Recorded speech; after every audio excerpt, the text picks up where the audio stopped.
Statehood हम दे रहे हैं उमर अब्दुल्ला साहब, आप ऑफिस में बैठे रहे, स्टेटहुड हम ला के आएंगे। अगर special status word national conference कहीं से ढूंढ के निकाले जम्मू कश्मीर के लिए, that was word temporary provision. अगर उन्हें निकाल दिया तो निकाल दिया, मैं रिजाइन करूंगा। मैंने तब भी बोला आज कॉन्फ्रेंस आप ज्वाइन करेंगे? क्यों?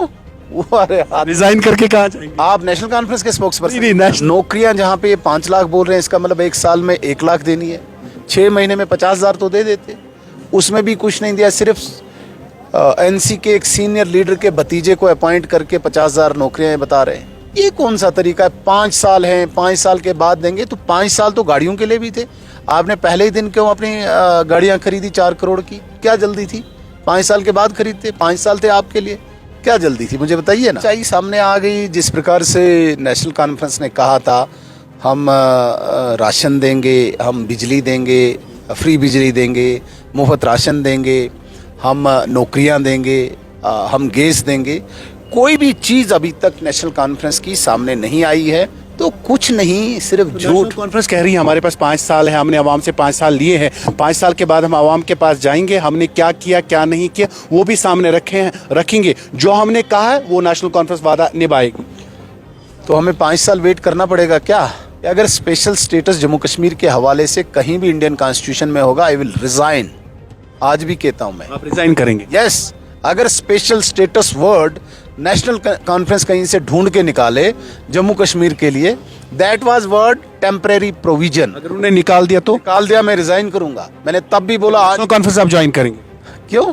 वो अरे रिजाइन करके कहाँ जाएंगे? आप नेशनल कॉन्फ्रेंस के स्पोक्स पर्सन। तो रिजाइन करके कहाँ जाएंगे? मैं इतनी गारंटी के साथ कहता हूं कि ये इतना झूठ बोलते हैं। सबसे विश्वसनीय नेता ने, जिनके ऊपर पूरे भारत को नहीं विश्व को विश्वास है, उस व्यक्ति ने कह दिया आप क्यों ढूंढ रहे हो? आप करो ना अपना काम, आप दीजिए बिजली, आप दीजिए राशन, आप दीजिए सिलेंडर। मेरे साथ है इस वक्त मौजूद सुनील शर्मा जी। काफ़ी इल्ज़ाम इन्होंने नेशनल कॉन्फ्रेंस के ऊपर लगाए। इन्होंने कहा नेशनल कॉन्फ्रेंस ने जो अपने मंशूर में वादे किए हैं वो पूरे नहीं होंगे। नेशनल कॉन्फ्रेंस ने यहाँ की आवाम को झूठ कहा है, ऐसा सुनील शर्मा जी का कहना है। बहुत बहुत शुक्रिया सर वक्त देने के लिए। आपने नेशनल कॉन्फ्रेंस को तनकीद का निशाना बनाया। आपने कहा कि नेशनल कॉन्फ्रेंस ने जो वादे किए वो पूरे नहीं होंगे, चाहे 1 लाख नौकरियों की बात करें, गैस सिलेंडर की बात करें, कैजुअल लेबर्स की बात करें। आप कह रहे कि उन्होंने मंशूर में लोगों को झूठ कहा है, ये पॉसिबल नहीं है।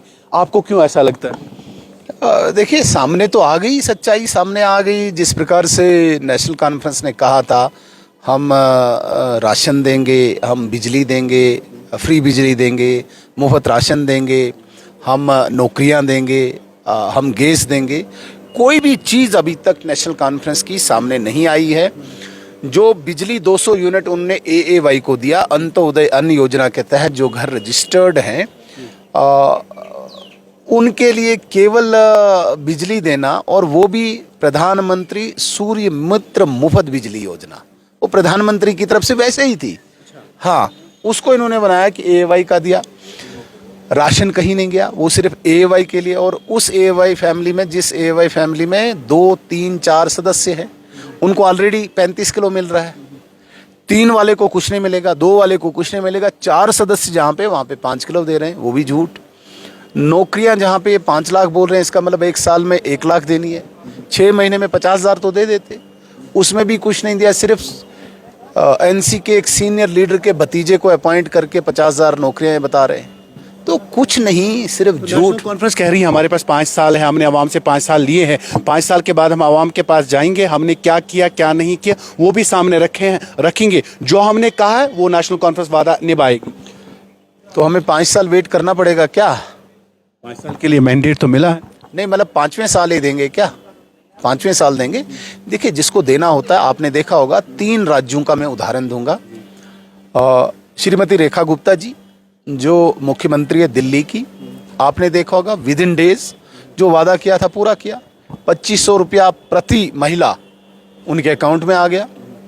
नायब सिंह सैनी जी मुख्यमंत्री हरियाणा, जो वादे किए विद इन 1 मंथ पूरा किया। ये कौन सा तरीका है? 5 साल हैं, 5 साल के बाद देंगे। तो 5 साल तो गाड़ियों के लिए भी थे। आपने पहले ही दिन क्यों अपनी गाड़ियां खरीदी 4 करोड़ की? क्या जल्दी थी? 5 साल के बाद खरीदते। 5 साल थे आपके लिए, क्या जल्दी थी? मुझे बताइए ना। उस चीज के लिए भी 5 साल ढूंढो ना। 10 साल बीजेपी भी रही, फिर बीजेपी ने वो चीजें क्यों नहीं की? आरजी मुलाजमीन की बात है। मेरी बात, उबैद भाई, आप बहुत सीनियर जर्नलिस्ट हैं।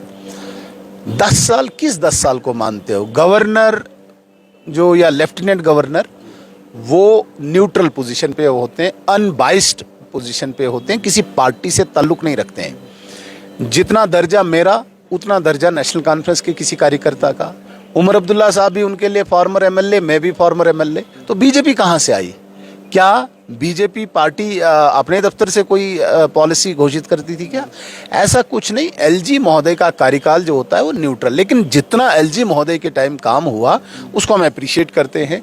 आप डेवलपमेंटल एक्टिविटीज़ देख लीजिए, आप लॉ एंड ऑर्डर देख लीजिए, लाजवाब। हम अलायंस में रहे पीडीपी के साथ 3 साल, वो भी अलायंस में रहे। भारतीय जनता पार्टी को अभी तक सरकार नहीं मिली है। हमें उम्मीद थी कि इस बार डबल इंजन की सरकार मिलेगी। सारी जितनी घोषणाएं हैं जो हमने मैनिफेस्टो में की है वो पूरी करेंगे। हमें मौका नहीं मिला, हम अपोजिशन में हैं। इन्होंने तो वादे किए थे, ये पूरे करें। अब कह रहे हैं 5 साल। सारी पार्टियां कहती कि एलजी साहब के जो दौर में काम हुए, रोड, सड़क, पानी, बिजली, वो काम हुए, मगर जिन मुद्दों पे नेशनल कॉन्फ्रेंस को वोट मिला, जिन मुद्दों पे नेशनल कॉन्फ्रेंस को मेजॉरिटी मिली, 370, 35 से स्टेटहुड, 1 लाख नौकरियां, ये बड़े बड़े मुद्दे थे जम्मू कश्मीर के, जो नेशनल कॉन्फ्रेंस ने बार बार अपने मैनिफेस्टो में भी कहा और इलेक्शन के दौरान भी कहा। आपको लगता है कि यूटी में रह के वो चीज़ें पूरी हो जाएंगी, या नेशनल कॉन्फ्रेंस, आप कहते बार बार नेशनल कॉन्फ्रेंस ने झूठ कहा आवाम से, क्या आपको लगता है ये चीजें नहीं होंगी? 370 एक हिस्ट्री है, क्लोज्ड चैप्टर है। और 370 के नाम पे इन्होंने जो रेजोल्यूशन लाया था पहले दिन, वो स्पेशल स्टेटस 370, उसमें लिखा नहीं था कहीं वो स्पेशल स्टेटस। मैंने उस दिन भी चैलेंज किया था मीडिया में, क्या इतना झूठ, कोई स्पेशल स्टेटस नहीं, वो टेम्परेरी प्रोविजन था। इसलिए 370 के नाम पे गुमराह किया कश्मीरियों को, 35A के नाम पे गुमराह किया, वो भूल गए। अब स्टेटहुड हमारा मुद्दा है, हमारे मुद्दे को वो छीन रहे हैं। हम कह रहे हैं कि भाई हम दे रहे हैं स्टेटहुड। ऑन द फ्लोर कहा था होम मिनिस्टर ने, अभी भी बोल रहे हैं। सबसे बड़े देंगे कब, वो तो बात है ना सर। सबसे बड़े स्थान पे सबसे बड़े नेता ने स्टेटहुड हमारा मुद्दा है, हमारे मुद्दे को वो छीन रहे हैं। हम कह रहे हैं कि भाई हम दे रहे हैं स्टेटहुड। ऑन द फ्लोर कहा था होम मिनिस्टर ने, अभी भी बोल रहे हैं। सबसे बड़े देंगे कब, वो तो बात है ना सर। सबसे बड़े स्थान पे सबसे बड़े नेता ने स्टेटहुड हम दे रहे हैं। उमर अब्दुल्ला साहब, आप ऑफिस में बैठे रहे, स्टेटहुड हम ला के आएंगे। असेंबली के अंदर जैसे बहस देखी आपने, जैसे वो गाली गलोच पे बात आई, हाथापाई पे बात आई, जहाँ पे कानून बनता है, जहाँ पे लोग जाते हैं, रिप्रेजेंटेटिव को इसलिए भेजा कि वो आवाम की बात करे, मगर वहाँ पे हमने झगड़े देखे, गाली गलोच देखे, हाथापाई देखी। बदकिस्मती है, देखिए वो स्थान लड़ाई झगड़े का नहीं होता है, वो एक अनुशासन से बैठने का होता है, एथिक्स से बैठने का होता है। और जितने भी नए मेंबर्स आए हैं उन्हें भी समझना चाहिए कि पार्लियामेंट्री लैंग्वेज जो होती है उसका पालन करना होता है, नियम कानून का पालन करना होता है। इस प्रकार से झगड़े करने या गाली गलौज करना, हाथापाई करने का ये स्थान नहीं है। ये बदकिस्मती है। मुझे लगता है कि सीखेंगे धीरे धीरे सारे। Thank you.